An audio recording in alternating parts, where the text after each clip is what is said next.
공포학생 여러분들, 한 주 동안 잘 지내셨어요? 가을의 정취가 깊어가는 10월 첫째 주가 시작되었어요. 이제 조금만 있으면 백두산에서 한라산까지 울긋불긋 단풍이 들면서 장관을 이루겠죠.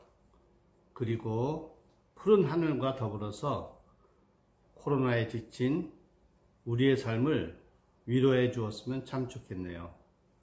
오늘은 거짓 믿음을 가진 사람들이라는 제목으로 하나님의 말씀을 생각해 보기로 하겠습니다.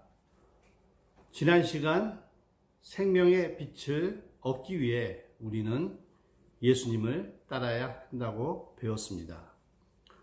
오늘 본문은 초막절을 맞아 유대인들이 인근 각처에서 예루살렘으로 몰려들었습니다. 그리고 이들 가운데는 예수님의 말씀을 듣고 예수님을 믿는다고 고백하는 사람들이 많이 생겨났습니다.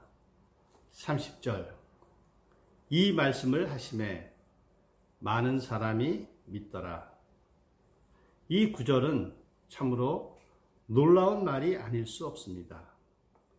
지금 예루살렘에는 예수님을 믿겠다고 말을 쉽게 할 수 있는 분위기가 아닙니다. 바리새인들은 누구든지 예수님을 하나님의 아들로 시인하면 이유 여하를 막론하고 출교시키기로 이미 결의하였습니다.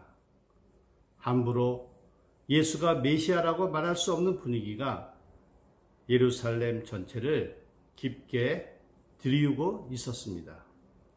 그러므로 사회적으로 완전 매장당할 수 있는 상황 속에서 예수를 믿는다고 고백하는 그들의 믿음은 굉장히 순수하고 강하다고 할 수 있습니다. 첫째, 진리가 너희를 자유하게 하리라. 사실 진리라는 단어는 비교적 자주 대하여 눈과 귀에 익숙한 단어이지만 막상 이를 정의하여 말하기란 결코 만만한 일이 아닙니다. 이를 바라보고 설명하는 사람의 시각에 따라서 다르게 말할 수밖에 없기 때문입니다. 그러나 성경은 그 진리에 관하여 분명한 정의를 내리고 있습니다. 진리란 주 예수 그리스도를 지칭한다고 말입니다. 주님은 내가 곧 길이요 진리요 생명이라는 선언을 분명히 하셨습니다. 그렇기에 자유함에 이르려면 진리 대신 예수님을 통해야 합니다. 즉 그분의 말씀과 행하는 것이야말로 자유함에 이르는 길이 되는 것입니다. 그리고 예수님의 말씀을 쉽게 풀어 이야기하자면 너희들이 내 말을 믿는다고 하지만 너희 안에 내 말이 거하지 않기 때문에 너희는 내 제자가 아니다. 너희는 진리가 너희를 자유롭게 한다는 뜻이 무엇인지 아직도 모르는 것 같다. 지금 예루살렘의 공포 분위기에서 예수님을 믿는다고 고백할 정도라면 그 믿음이 대단한 것 같은데 왜 예수님의 눈에는 그들이 거짓된 믿음을 가진 것처럼 비추어졌을까요? 만약 유대인들이 이 말씀을 듣고 주여 옳습니다. 아멘 했다면 문제는 간단하였을 것입니다. 그러나 유대인들의 반응은 순수하고 진실된 믿음이 아닙니다. 어떤 성경학자들은 33절에 그들이라는 구절 속에 믿는다고 말하는 사람은 예수님을 믿는 사람이 아니라 예수 믿는 사람 속에 섞여 있는 거짓 제자일 것이라고 말합니다. 그러나 대부분의 성경학자들은 31절 이하에 전개되는 모든 내용은 예수님을 믿는다고 고백한 유대인들과의 관계에서 일어난 일이라고 보고 있습니다. 그렇다면 어떻게 예수님을 믿는다고 하는 사람들이 돌변하여 예수님을 귀신 들린 사람 취급하거나 나중에는 돌로 쳐서 죽이겠다는 반응을 보이는지 정말 놀라운 이야기가 아닐 수 없습니다. 하지만 우리가 조금 더 성경을 깊게 읽어보고 묵상해 보면 그것이 그렇게 이상한 일이 아니라는 것을 알 수가 있습니다. 예수님을 팔아먹은 자는 예수님 12 제자 중에 하나였고, 기독교 핍박사를 보면 수많은 순교자의 피는 대부분 교회에서 같이 신앙생활을 하며 입으로는 믿는다고 하던 사람들이 오히려 믿음의 형제들에게 칼날을 들이댄 사실로 볼 때 예수님을 믿는다고 하다가 돌을 든 사람들은 이상하게 생각할 필요가 없다는 것입니다. 어떤 면에서는 거짓 믿음은 믿음이 없는 것보다 더 위험해진다는 것을 본문에서 말하고 있습니다. 둘째, 영적인 절박감이 없는 사람들. 거짓 믿음을 가진 사람들의 특징은 구원의 필요성을 절박하게 느끼지 못한다는 것입니다. 사도행전 2장 37절, 그들이 이 말을 듣고 마음에 찔려 베드로와 다른 사도들에게 물어 이르되, 형제들아, 우리가 어찌할꼬 하거든. 예루살렘에서 베드로가 능력 있게 설교를 하자 그 설교를 들은 사람들은 가슴을 치며 형제들아 우리가 어찌할꼬 하면서 가슴을 치며 회개를 하였습니다. 그들은 예수님을 십자가에 죽인 이 죄를 어떻게 용서받을 수 있냐고 가슴을 치며 애통하며 회개를 하였습니다. 이것이 바로 참 믿음을 가진 사람들의 일반적인 반응입니다. 만일 내가 구원을 받지 못한다면 내게는 아무런 소망이 없다. 나를 기다리는 것은 지옥의 형벌이다. 이런 생각을 가지고 구원을 절실히 사모하는 믿음이라야 진짜 믿음이라고 할 수가 있습니다. 그런데 본문에서 보이는 유대인들의 모습에서는 그런 절박감이 안 보입니다. 33절, 그들이 대답하되 우리가 아브라함의 자손이라 남의 종이 된 적이 없거늘 어찌하여 우리가 자유롭게 되리라 하느냐.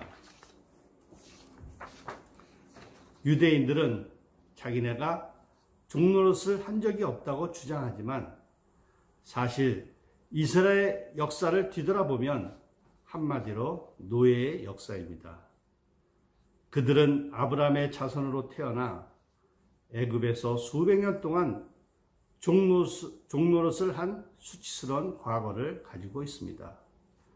그리고 사사기기를 읽어보면 그들은 7번이나 주변 국가에게 속국이 되어 공물을 바치고 노예 생활을 한 것을 알 수가 있습니다.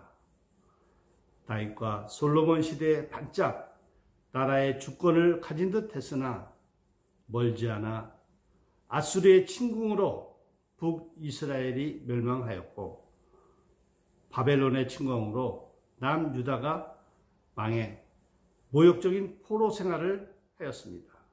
그리고 지금 이 순간에도 그들은 로마 식민지의 백성입니다. 지금 이스라엘 민족은 종교적 자유 외에 모든 자치권을 로마 제국에게 완전히 빼앗겨버리고 세금을 바치고 종살이를 하고 있습니다. 그러한 그들이 우리가 언제 종이 된 일이 있냐? 도대체 우리에게 무슨 자유가 더 필요하냐? 하고 묻는 뻔뻔함을 보이고 있습니다. 이런 말을 하는 그들에게서 우리는 그들이 구원을 절실히 필요로 하지 않다는 것을 느낄 수가 있습니다. 믿음이라는 것은 영적인 절박감, 즉 구원을 받지 못하면 나는 죽는다는 절박성이 있을 때 믿음이 생깁니다. 그러므로 나는 죄가 없다. 스스로 의인인 채 하는 사람은 구원에 대한 필요성을 느끼지 않는다는 것입니다. 셋째, 중생의 체험과 성령의 새롭게 하심. 중생이라는 단어는 우리가 흔히 교회에서 쓰는 용어인데 이런 뜻을 가지고 있습니다.